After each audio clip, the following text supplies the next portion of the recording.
T minus 1 minute.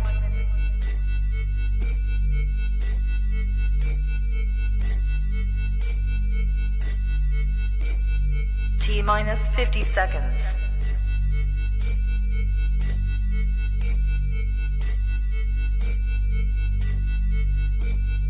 T minus 40 seconds.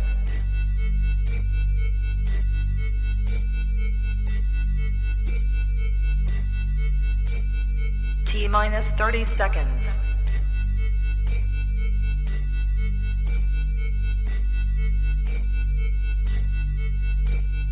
T minus 20 seconds.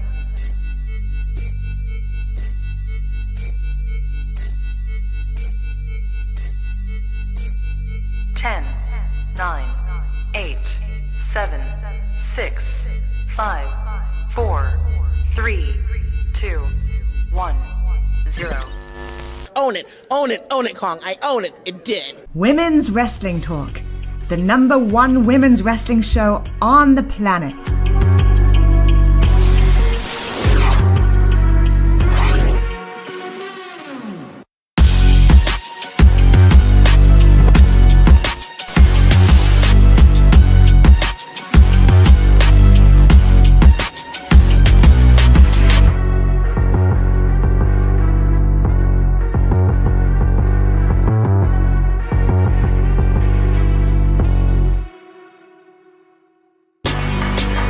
Women's Wrestling Talk, the #1 women's wrestling show on the planet. Yo, we're in here. Welcome to Women's Wrestling Talk, the #1 women's wrestling show on the planet. And of course, welcome to the WOW Superheroes Aftershow, the first WOW Superheroes Aftershow of the new year. Happy New Year, guys. It is 2023. It's the Jordan year. Some are calling it the Jordan year. Some are calling it and claiming it as the best year of their lives. And other people are trying to keep it clean and do, neat things and get their New Year's resolutions cracking. But either way it goes, whatever you're doing, even if you're just chilling for the holiday season, thank you for joining us on this WOW Superheroes After Show. And we're happy to be here. We made it. Now, of course, I'm your girl, Stephanie Hardy, host and creator of the Hardy Wrestling Podcast, color commentator for the Belladonna Division, Battle Club Pro, and Black Girl Magic 2. And also host and soon to be more of a full-time writer for Women's Wrestling Talk, and I'm really excited about that. And of course, I'm not alone. I am with the awesome and talented visionary and host of In Cat We Trust and backstage correspondent and just all around amazing person, Miss Katrina Blake. How are you, Kat? Happy New Year. Happy New Year. I am okay. It's been a weird start, but I am okay. I'm happy to be here with you guys. I did miss you guys last week.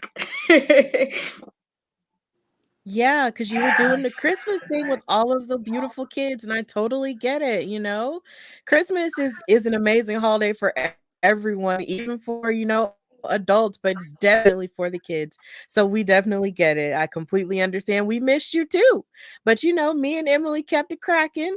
And of course, last but certainly not least, we have the producer, the all-around amazing and multi-talented Emily Mae Heller. How are you, Emily? Hi, I'm good. Happy New Year, everyone. Yeah, Katrina, you missed all of my snotty phlegm coughing. It was really amazing. So you really missed a good episode. I appreciate everyone hanging in there with us as we handled all the holidays in the last few weeks. So yeah, we're ready for a whole new year, and we have more WOW episodes. We're ready to talk about it. Yeah, Katrina, like Emily powered through the whole episode, even while she was getting over a level of sickness. But she was still doing a good job, a fantabulous job. We both held it down, and she held it down even with the cold. And you sound a lot better. So, that's all that matters. As long as we're healthy and doing fine, that's all that matters. Yeah, trying to get better. I still have some little remnants, but it is definitely not as bad as it was. So, going into the new year with good health is all you can ask for. Exactly. Now, of course, if you guys are watching on all of our platforms, thank you. And of course, if you've watched this episode of WOW Superheroes or the last two episodes, which have landed on weekends where there have been holidays, Christmas Eve and New Year's Eve, please get it cracking in the comments. Let us know how you felt about each episode. Ladies, how are we feeling about this episode in particular, starting with Katrina? Oh, it was pretty good. I liked it. And it had some of my faves on there. There's some shenanigans, but it's as to be expected with some of the women on the roster in a while. But otherwise, it was a good episode. I enjoyed it. Yeah, I mean, I love this episode too. I liked how we saw some favorites that we wanted to see finally in WoW, and we got it. And there was a lot more. This is a good episode to kind of start. I know it's still in the season, but it was a good one to start the year after we had that recap episode. Because again, like Katrina said, there was a lot of shenanigans. There was a lot of little things and little storytelling moments, and I loved the media packages, and it just felt like it was so cohesive, and they definitely had like some stories to tell, and it kind of added to the matches that they had. So it was a really good one. Yes, I absolutely agree. This episode was really good because, of course, we had to deal with the Christmas Eve episode. They did sort of a recap of the Beast's career and sort of talked about what's going on with her, and basically, showing how she got attacked by a mystery person. But there seems to be lots of sneaky stuff going on with various people, all kinds of encounters and stuff, just like in the title of our episode. So we're gonna get it cracking now. When this episode got started, they were talking about Kandi Krush and her quest for revenge, because of course she wants to go after the spooky crew are taking the gloves that her grandmother gifted her and snatching them away and tearing them up and all of the above, and she wants to get her hands on Chainsaw. But of course, Siren the Voodoo Doll said, before you get your hands on Chainsaw, you have to fight Holidead first. So that's exactly what Kandi was ready to do in this episode. But before we got to that, they had that little intro for Kandi and everything, and after they entered the episode proper, we got our first match, and that first match was between BK Rhythm, of course, our rapper girl, versus Americana, the ultimate super mom. Now this match was really good. And of course, it started with BK's patented raps, and before she got it, cracking with her raps and everything, on commentary, Stephen Dickey and David McLean were talking about how BK Rhythm was getting them back into rap, and Stephen Dickey said it sort of made him want to dig back into his old crate with like De La Soul and even LL Cool J. And I thought this was really funny because my boyfriend watched this episode and he said, bruh, the way David McLean said LL Cool J, like he spreaded it all the way out. He was like, LL Cool J. And I was like, oh my God. It was so funny to hear this middle-aged to almost, I guess you could say, senior citizen man talk about rap in this way. It was just really funny. Like, David McLean is like the granddad of wrestling at this point. I love it. It was so funny. Like, how did you girls feel about that? Because I was laughing hysterically. I mean, oops, I'm back. So good. I am a fan of De La Soul. Anyway, it's actually one of my favorite rap groups, and LL's from Queens, and that's where I'm from, and so I was like, okay, but also it's like like the one guy who they really don't listen to rap, but they might know, and so it's kind of fit in. They'll say the rappers' names. That's the vibe I got from that. Maybe he did listen to rap music. They're kind of older now, and I'm like mid-30s now, and so I'm sure maybe he did listen to them, but he said it, and I'm like, I don't know. Like, you don't really listen to them, but you might have heard your friends talk about them, and so let's sound hip. I'm gonna say it too, because the way he said LL Cool J, I was like, I mean, I guess if that, I mean, okay, you said people I like, but I was kind of side-eyeing the way he said it, because I'm like, do you really listen to LL Cool J? Do you really? But I thought it was cool, like in regards to, okay, you mentioned people I actually happen to be fans of. I like older rap and not the new stuff. So, Do you think this was a way for them to like kind of connect BK Rhythm to like kind of rap culture? Yeah, I feel I like they were think so. trying That to was like their way of sit. trying. Yeah, which I'm not saying that it's like a correlation, but I feel like there was a way for them to kind of, you know, bring all that up, you know. Yeah, it was funny. It was really cute. They tried, and you can't, knock a good try. It was nice. It was cute. And they did it respectfully, so that's all that really matters.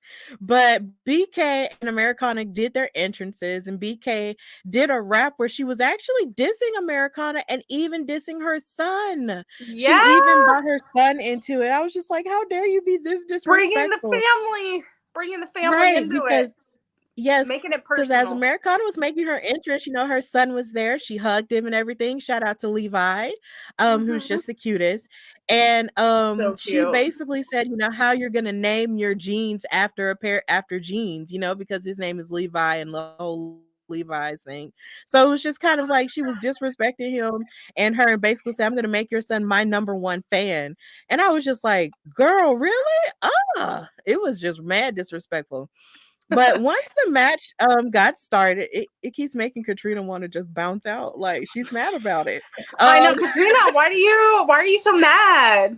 I keep clicking the wrong button, but see, as a yes. mom, me and BK would have been fighting before the ring. Don't mention my kids. Like as a parent, I'm like, don't you don't mention kids. You leave kids out of things. If you So want to mention everything else but my kids. So I feel like you could say how whatever if you would call me ugly, fine, whatever. I might like, girl, stop. But my kids is like, so she was nicer about it than I would have I thought been. I about would you, have been. Katrina, when I watched this because I was like, oh, if I was Katrina or if I was another mom, I would be like, the match wouldn't even start yet. And Yes, on the if rep. BK Rhythm is gonna rap and like talk, smack about, my kid, I would be like, all right, let's, She would have we're got like taking one this. syllable It's happening of right now. my kid's name out, and I'm like, excuse me. Yeah, they wouldn't even be That's able to it. say anything. They wouldn't even be able to say their name. They wouldn't be able to say anything because I would find them.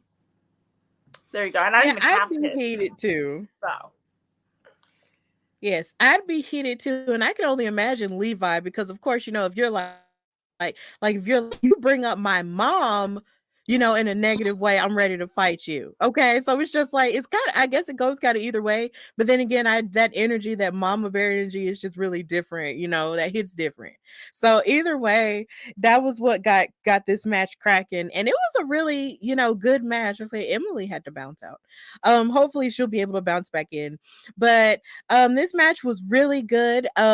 Americana was showing off more of her acrobatics in this match, but it was like the more she kept trying to fly high, the more BK just kept trying to wear her down with her wear and tear and the grind and basically just doing that ground and pound type of thing, and even kicking her down with utilizing her knees and her legs and everything. But Americana bounced back, okay? Like she bounced back in a really good way, and she wound up winning the match with her finisher that's called the Lady Liberty, which was her just sort of bouncing on ropes and doing sort of like a backflip into like and onto the mat onto BK Rhythm, and Americana won the match, and that was really good. But then after she won the match, and as she was celebrating, David McClain got in the ring and made the announcement that her Commander Spars and also Jesse Jones will be able to get that 6-woman tag team match against Team Cold Discipline, Ice Cold, the Disciplinarian, and Samantha Smart,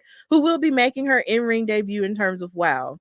So that announcement was made, and then Levi came and celebrated with her, and then she hugged her son, and it was just a nice little sight after that point, and that's where that segment ended. So Katrina, how did you feel about this match and watching Americana and getting to see more of what she had to offer as an athlete, and also with BK Rhythms? Yeah.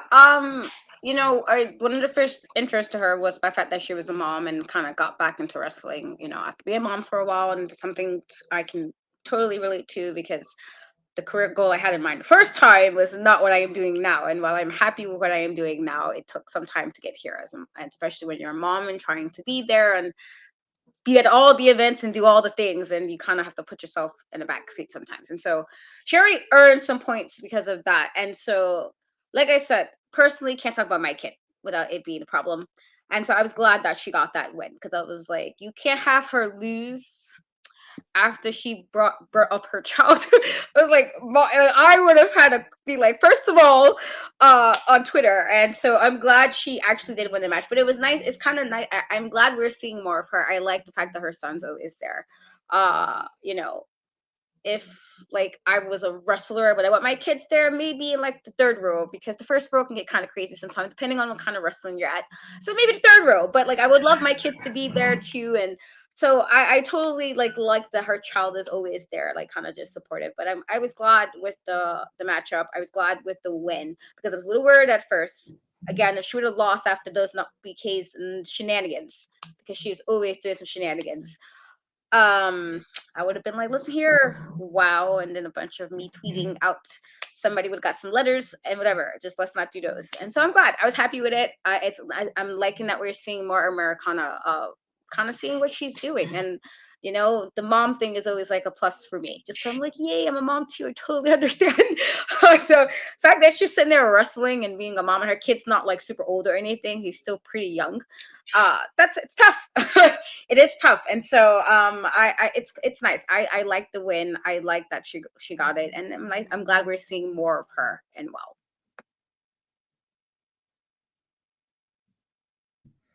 All right, what about you, Emily? How did you feel about the match between Americana and BK? Yeah, I mean, I think we've seen what BK has been doing, you know, week after week, and she's trying to prove herself. But I feel like because there was that moment with Levi, that Americana kind of came in, had this energy about her that was like, hey, I'm not going to have you mess with my kid. I'm not going to have you mess with me. And I feel like her energy and the level of like assertiveness she showed in this match was really strong. And I think it was really good. I mean, I think she had, I mean, as we see, like Dave McLean announced something, which I don't know if you mentioned because my whole technology thing right now, but there's more kind of story building moments here where she has this opportunity, right? She has this like new opportunity ahead of her, and she had to kind of get through this one to show like this is the she needed that extra spark, she needed that extra win to show like, hey, I'm in this and I'm doing it, like I'm doing it for this bigger cause. It's bigger than her. It's bigger than, it's for her family. And what I love about these backstories of these like wow superheroes is like they're doing it for a bigger purpose, and they're doing it for a bigger reason than just themselves. And so what I loved about this is we got to see that a little bit more. And I feel like she took that and she brought that into the ring and like every move that she did. And I really enjoyed that. So I see this building into a bigger moment for her. Definitely, I agree. It's just that Americana was really impressing me even when I was rewatching it the second time with a lot of the stuff that she was doing, like athletically. Not even just from a wrestling perspective. It's like you can tell like maybe she could have had like background in gymnastics or something with all the stuff that she was pulling off. And then with BK, you know, she was actually, you know, showing lots of more promise as well. But it's just like you said over and over again, like when you mess with somebody and you talk about their child, they're gonna lock in and really prove that, you know, I'm going to kick your ass. So it was really good to see that out of Americana, and it's pretty clear that this win actually gives her, you know, a second win to feel ready for that 6-woman tag match against Team Cold Discipline. So I am really excited for what she's going to bring to WoW Superheroes. Of course, she said in her promo that that's the American way. She's here to, you know, bring it. And I was really excited for her. So kudos to Americana, and shout out to Levi. Always, you're an adorable little boy, and your mom's amazing. And I want to know if there's going to be like some, if he's going to grow up and get a little bit older, get involved in anything. You know, that's my question too. Yeah, that's something that AJ actually mentioned on commentary. She said, maybe we can get him, you can give him like a contract. And he was just like, well, this is WoW Women of Wrestling. And and AJ was like, you know, you can make him a referee or a manager. And I'm like, you know what? Start him young, okay? Because if -1 can be out here at AEW, then Levi could do something. but we just have to see. But that situation is totally different. But I'm just saying, like, if these kids can get involved, then let them have fun as long as they're safe. That's all that matters in all things. Just let the children be safe, okay? But Save, yeah, save the that was just, children.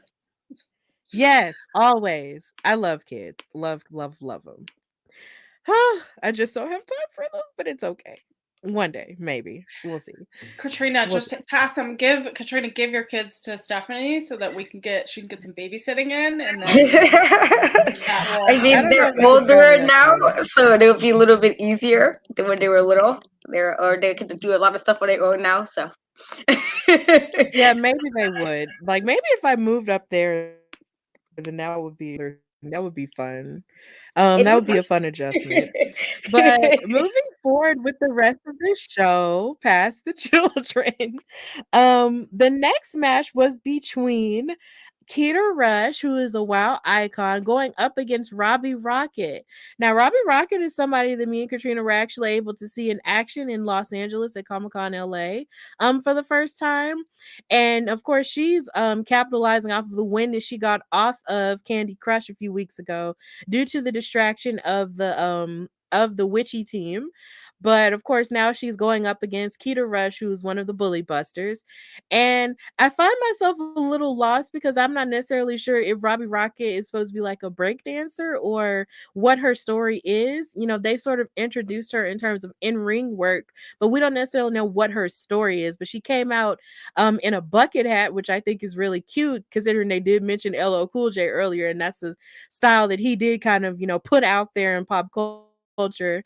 But I'm not sure exactly what her character is, but it's pretty clear that it is a bad guy. It's a heel. So we're going with that. But this match was pretty good. I was really impressed with a whole lot of what Keita Rush was doing at the beginning of the match. When Robbie Rocket wanted to attack her, Keita Rush grabbed a hold of her right leg and started working on it a whole lot and started twisting it in order to try to like break her body down piece by piece.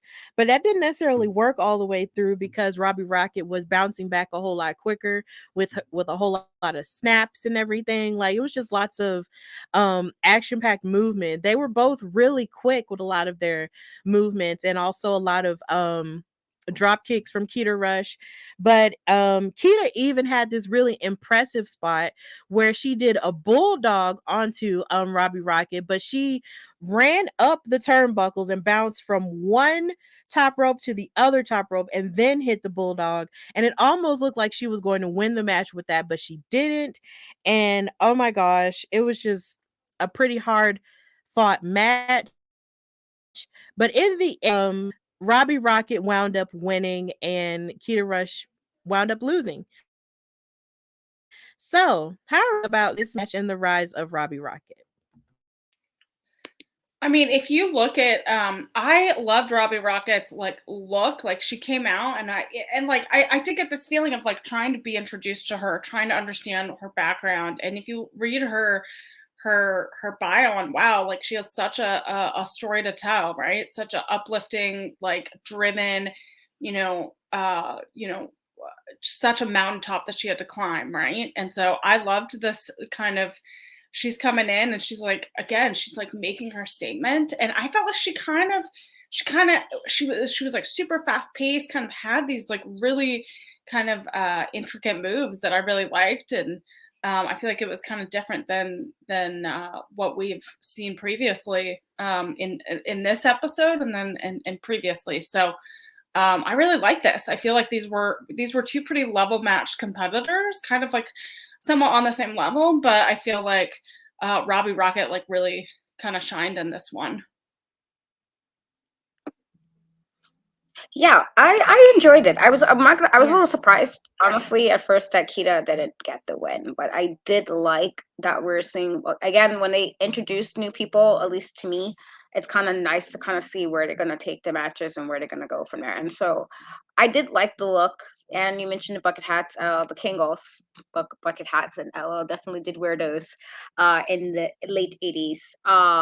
I mean, I had some too when I was in junior high school, but we're gonna talk about that. But I did like the look.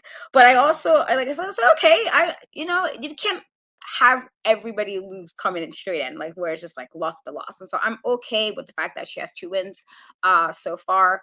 And I'm interested to see what else they go with it. But I thought it was a good match. I thought it really showcased Robbie. Like if you didn't know or never seen her prior, like this was a good way to showcase her. And I thought they did that very well. So it was a good match.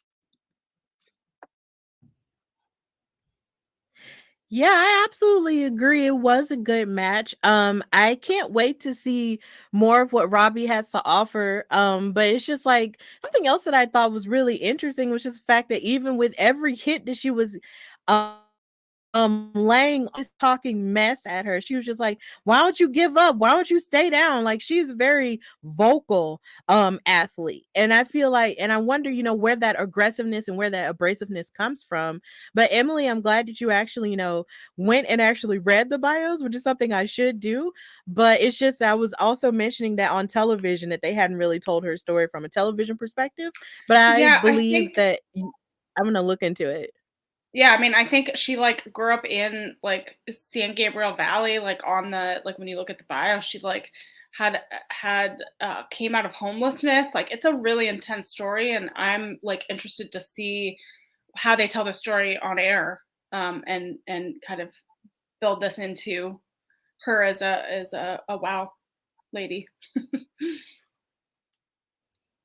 Okay, cool. That's really great. And hello to Shakir Eagles in the comments, who did kind of pop in there. Hello, thank you for watching. But yeah, that's pretty much how that match ended. Rob with the winner. Gotta love the rise of new stars, huh?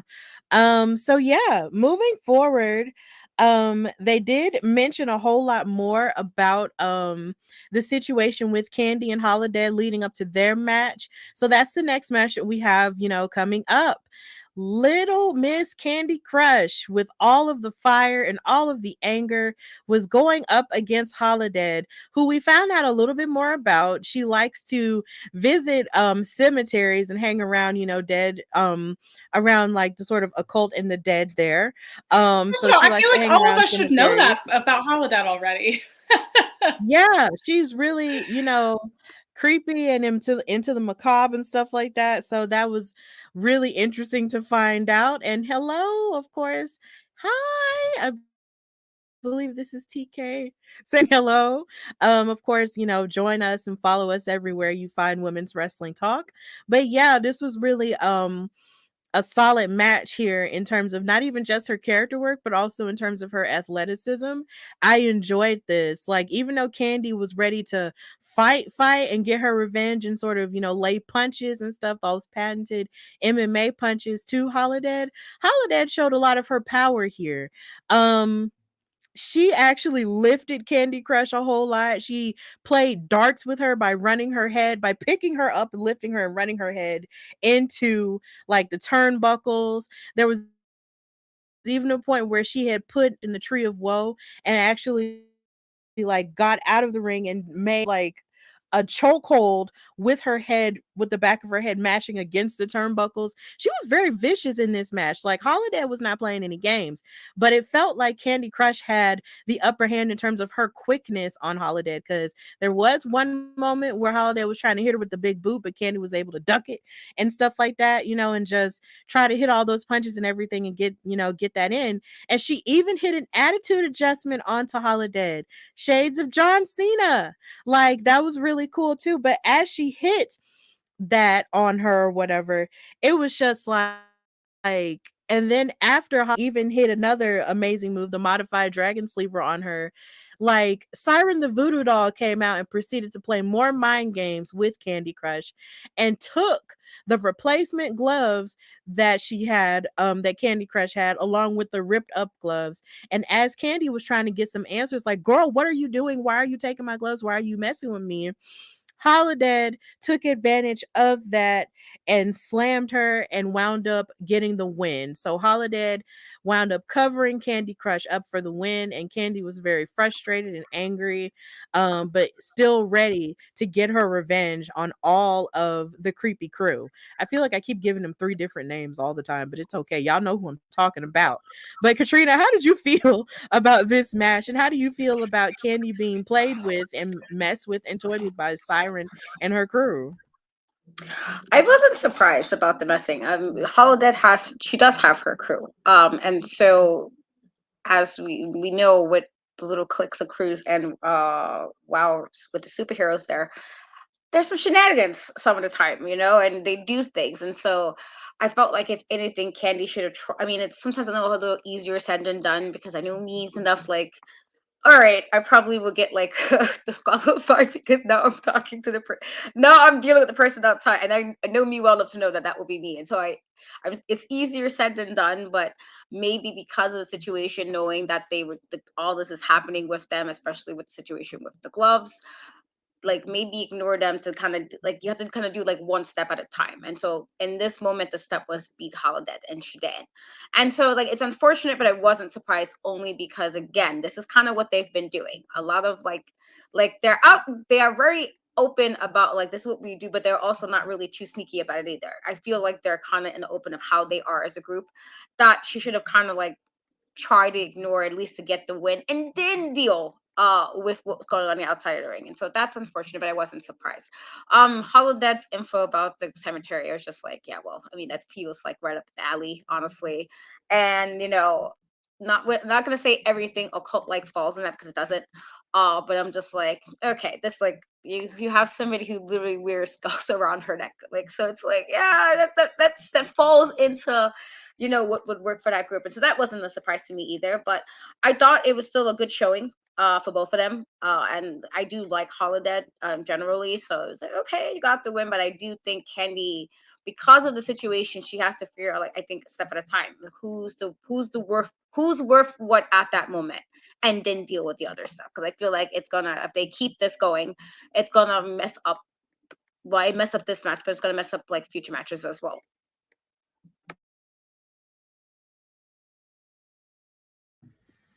Yeah. What about you, Emily? Because I have a couple of points, but I want Emily to go first with what she thought. I mean, I think we all like I was going in, I know what Holiday could do. So I was like, she's gonna go in, she's gonna bring all of her like deadly darkness, right? Again, like Steph, you brought up those moves that like she's bringing to the table. Like she's a veteran in the industry, like she's bringing the best of the best, right? But again, we have some people kind of interrupting and kind of getting involved, and you got to be careful of that power of darkness there. This was like, I'm gonna call it, but was my favorite match of this episode. So I just really enjoyed it. I like watching Holiday. Like she tells a story in every moment, every move that she does. But again, uh, there seems to be some other factors here that might be interrupting her future wins. Definitely. I agree with all of your points. And to the point of Katrina with them mentioning, with you mentioning Candy and how they're just playing with her mind, and how that could tire her out. It's just like for me, it's just like every time I look at them in mind games, it's just like even AJ Mendez mentioned on commentary with the way that they're playing games with her, it's almost like you would think that Candy would take some time to actually, just calm down a bit and not move so much off of emotion. Because of course, when you want to fight somebody who's done you wrong, you're moving off of heavy emotion and lots of heat and anger. And that can sometimes blind you when you're in the heat of battle. Yeah. So Well, I think the it seems mind like games, she but really is yeah, coming in hot. but the Huh? mind games are also important on both sides. Like you can play it from either side, right? There's like it's such a game, right? When you're in there, like psychologically, how to prepare yourself for this match. But if there's otherworldly darkness and other like dark side, like you're really messy with the mind, that can affect everything you do. So I think yeah, I like that part of it. There was some mystery and kind of some suspense there.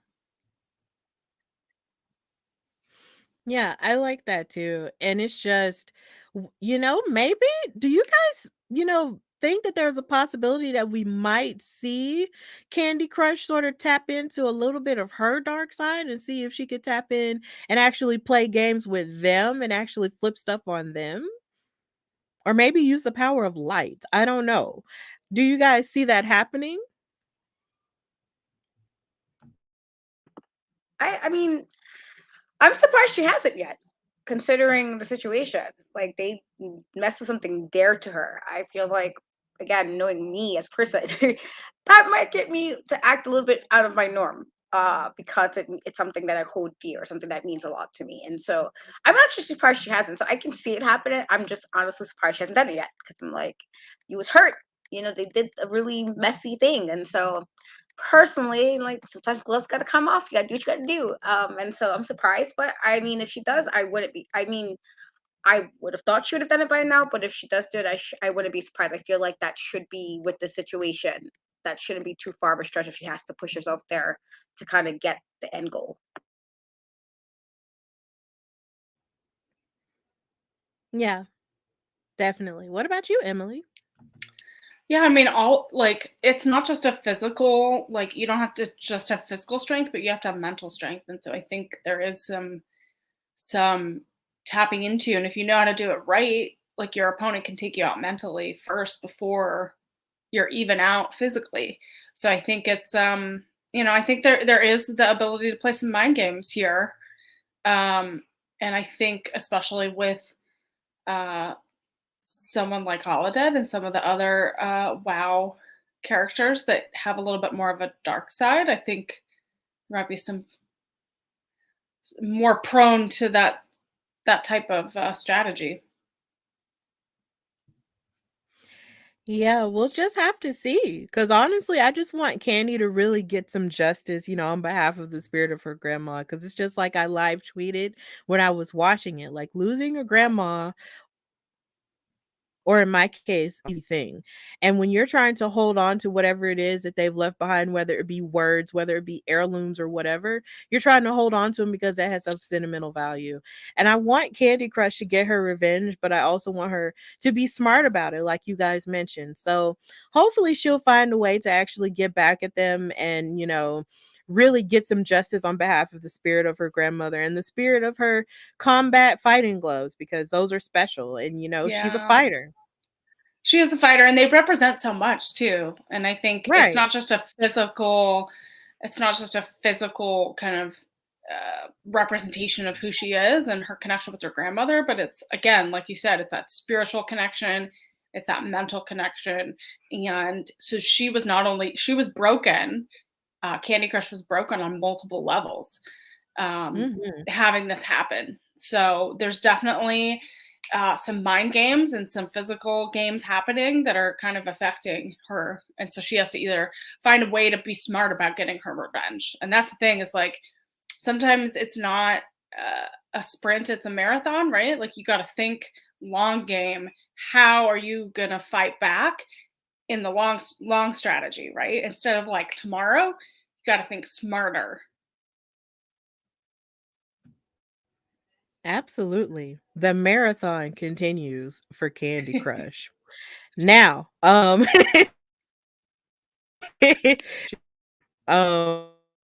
moving forward with the rest of the show, we had a little bit of a little bit of a road trip with our Fab Four as we get to see the origins of Vicky Lynn McCoy. Mentioned in her first match that she was from Tulsa, Oklahoma. And we got to see how Lana Star, found her. So of course you see these girls all dressed up in pink. You had her, Penelope, and Miami Sweet Heat, the WOW Tag Team Champions, inside, of course, their beautiful posh car. I forgot which kind of car it was. I don't know if it was a Mercedes or if it was a Range Rover. I couldn't remember, but either way, it was luxury, of course. Because what else would you expect? So they drove up to this bar and they were just like, okay, what are we doing here? And Lana was like, yeah, I'm meeting someone here who might help us, and someone who we could hook up with who might make our group complete. And so they were like, okay. But in the midst of that, Amy Sweet Heat, and I believe it was Lindsay, who was telling the story of how she knew Vicky and how Vicky used to be hooked up with someone that she used to date or something like that. And it was just like, oh, okay. So this is pretty funny. But moving forward, they went inside of the bar, and as they sat at a table, they, of course, met Vicky Lynn. And in the midst of Vicky trying to talk to them, there were these two guys acting crazy or whatever. And she didn't like it. And so since she owned the bar, she also acted as a bouncer, and she wound up knocking these dudes out and throwing them out of the door. Kind of like in a Western when you're watching somebody get thrown out of the saloon. It's kind of what it felt like, except it was a woman doing it. And I was just like, okay, I like this. Even though, of course, they are associated with Lana and Penelope, who y'all know I don't like. But either way, it was still cute. And they were talking business. So that was how we got to the origins of why Vicky Lynn McCoy hooked up with what's known as the Fab Four now. So how did we feel about this segment and Vicky Lynn's origins in Oklahoma? Starting with Katrina. I liked it. I mean, the fact that she's like super like tough, I'm like, okay. I mean, they kind of built that up in the first time we saw her in the match where she clearly was like, and this is not to knock Penelope or any of them. It's just that you can tell you got that one person of the squad who's just kind of like ass kicking, that person who just kind of kicks all the ass. You kind of got that one person in the squad, and I feel like that's what she is. And so the fact that you mentioned like a Western, and I'm like, yeah, it actually kind of fits. It kind of fits like that whole aesthetic that they're going for. And being that I know she's actually like really good friends with the twins, it's like it's kind of it's always nice when you're like, oh, friends, and you're together, you get to work together, and I always like stuff like that where it's like you can there's the vibe because we're real friends and it's the real thing, and so I think that also helps the dynamic because they actually are friends in real life. That it's like okay, all right, like you can kind of see the dynamic. But I did like the whole like she's clearly gonna be the tough one of the group. And again, this is not knocking the other one. This is like you could just tell as far as like Penelope might be more like sneaky with hers, or like the heels that's kind of sneaky with it. Maybe even I don't want to say necessarily cowardly, but like a little different way of how it. I feel like she's just like kind of tough. Like I'm just gonna do what I need to do, and there's no games, no false pretenses. And so I thought it was a nice way to like, oh, okay, all right. And so I liked it. I enjoyed it. I want to go on a road trip. That's what it made me want to do. I want to go on a road trip. I mean, I love origin stories. I think it's important to know where people come from, like what they've been through. And I like kind of this group, and we kind of get a glimpse of this kind of in this this last moment of the episode. But I don't know. I like this. I like having these little segments because it gets us to know them. But I also feel like all three of them they all have very different personalities, and I feel like you can tell like the leader and like who's going to take charge. And it's always interesting to see the dynamic and how those dynamics either change or might turn against you later on. Because road trips, they take a long time. Who knows? So yeah, I liked it a lot. Yeah, I liked it too, and it was definitely sort of different in their way of telling. Here lately, we had been hearing stories of the girls, from the girls, in terms of like a testimonial type thing where they were talking about their lives before, and whether they're at WOW and their dreams and their intentions or whatnot. Whereas with this one, it was more so of like a locational, like a locale type of one.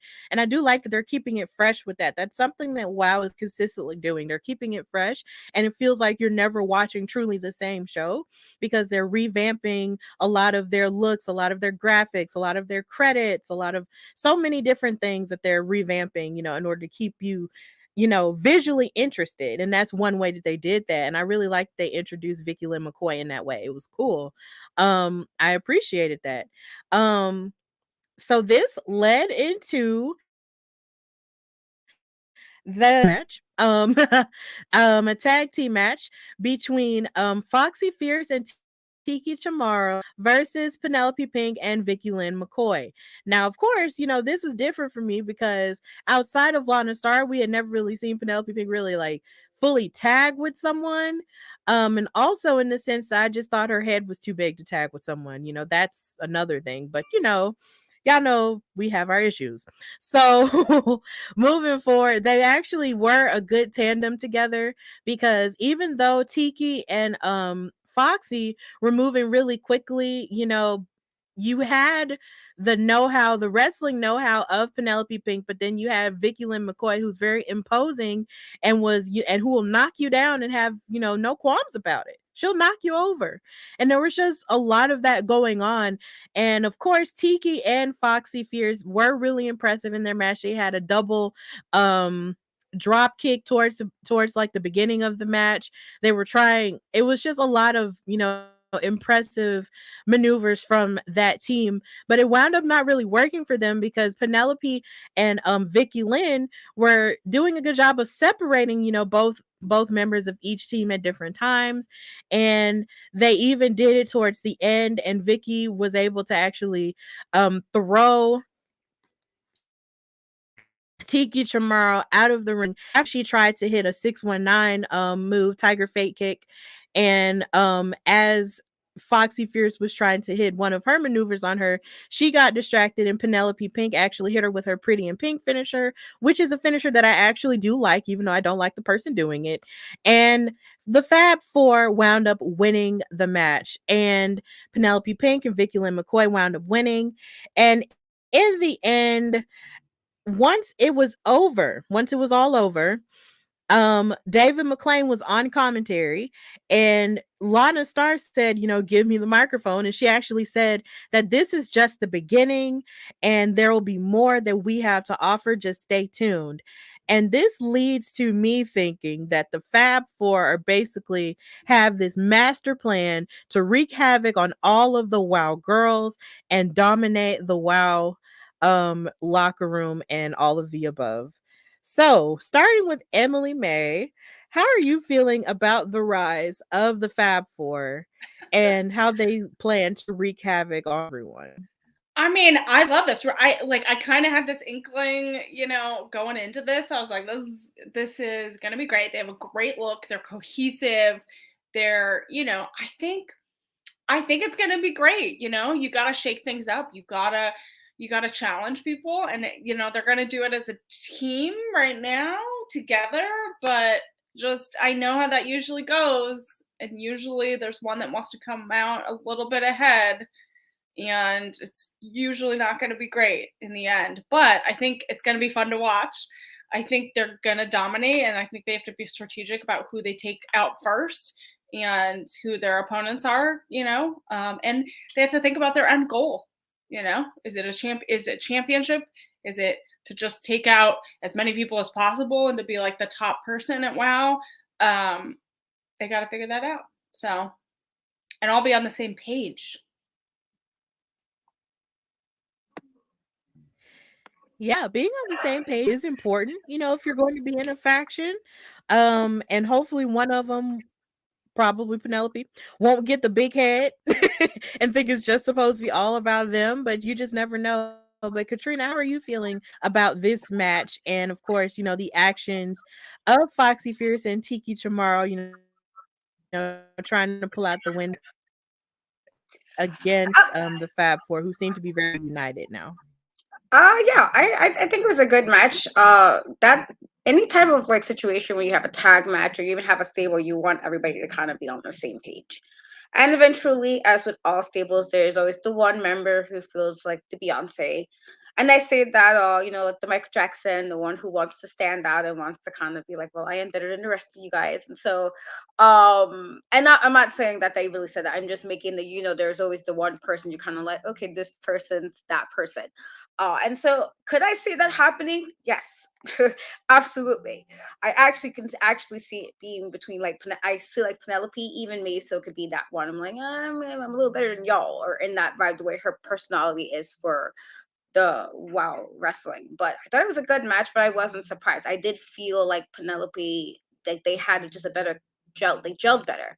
And like I love Foxy Fears, and I love to I think they're amazing, but sometimes it's just in a situation when there's tag matches is who can work better together, who can be more cohesive to get the goal of winning the match. And in this case it happened to be the Fab Four. You're two members of the Fab Four, and so it was a good match, but I was like, okay, they worked well, and it helped in the long run.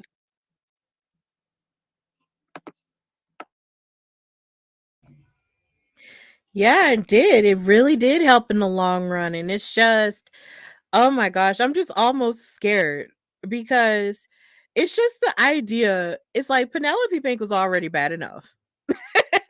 She was already bad enough, with a lot of her feelings about how she feels like she's the future and how she's better than everyone. But I never thought that Miami Sweet Heat and also Vicky Lynn McCoy, along with Lana Star, will all come together and basically collectively try to run roughshod the entirety of WoW.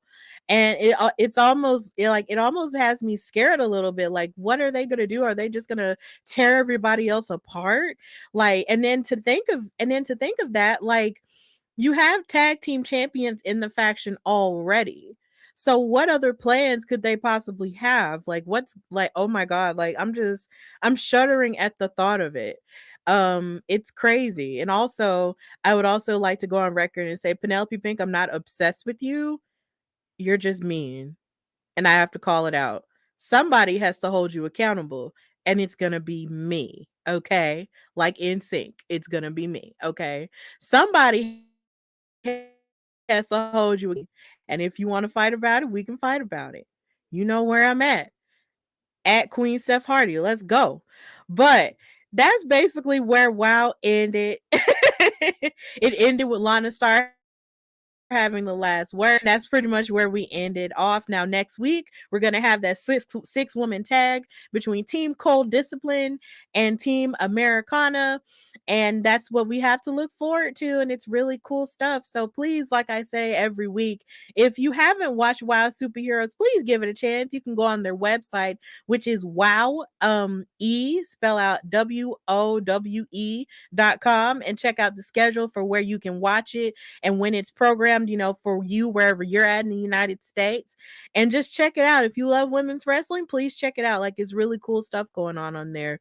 And like I said, they're continuing to evolve their show each and every week. So please be on the lookout for that. And as long as they keep going, we're going to keep going with this after show, mostly on Mondays, though. But, we had to move it to Tuesday because life be happening and we just got to move stuff around. But of course, I'm happy to be here on this show hosting it with these two ladies. So, of course, starting with Emily, tell everybody where to follow you and what you've got going on. Yeah, so if you want to follow me and all of my fun content, you can follow me at Emily Mae Heller on all social platforms. I'm covering Wrestle Kingdom tonight, so follow me on all my socials because we're going to be up all night covering it. So yeah, so that's why I need to run off and do some stuff. But follow me. I have some cooking shows and segments coming out and some other fun stuff for the new year, so you don't want to miss that.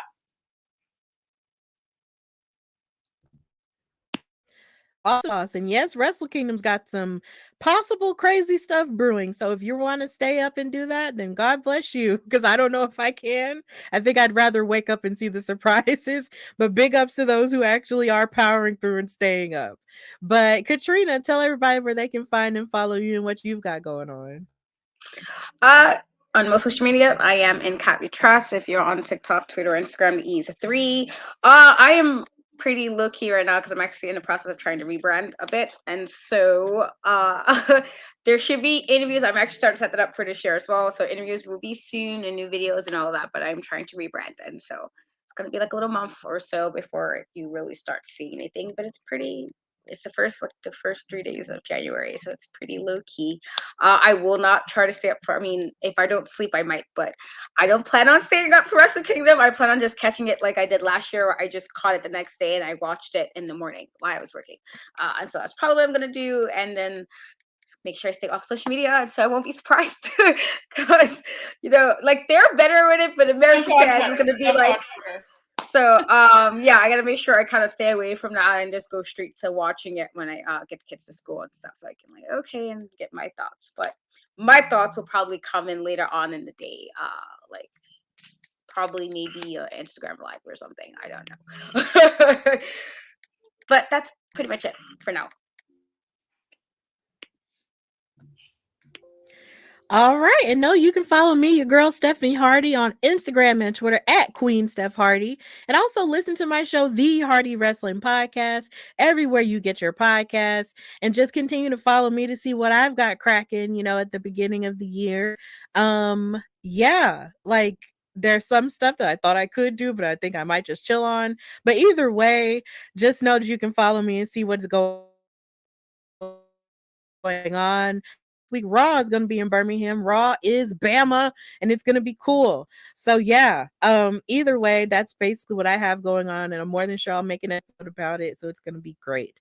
So of course, also know you can follow us at Women's Wrestling Talk on Instagram and Twitter at WW Talk Pod, and check out our website at www.talkpod.com. Our articles, check out our merchandise, everything we've got going on for the new year. Please support us because there are going to be big things popping.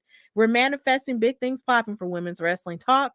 So please continue to support us. Follow us on Facebook, like us on Instagram, and also subscribe to us on YouTube so you won't miss a video and get the bell ringing so you'll know whatever we're doing all the time. And follow us on Twitch at WW Talk Pod as well. So, of course, Women's Wrestling Talk, the #1 women's wrestling show on the planet. And it's time. Bye, y'all. Women's Wrestling Talk, the #1 women's wrestling show on the planet.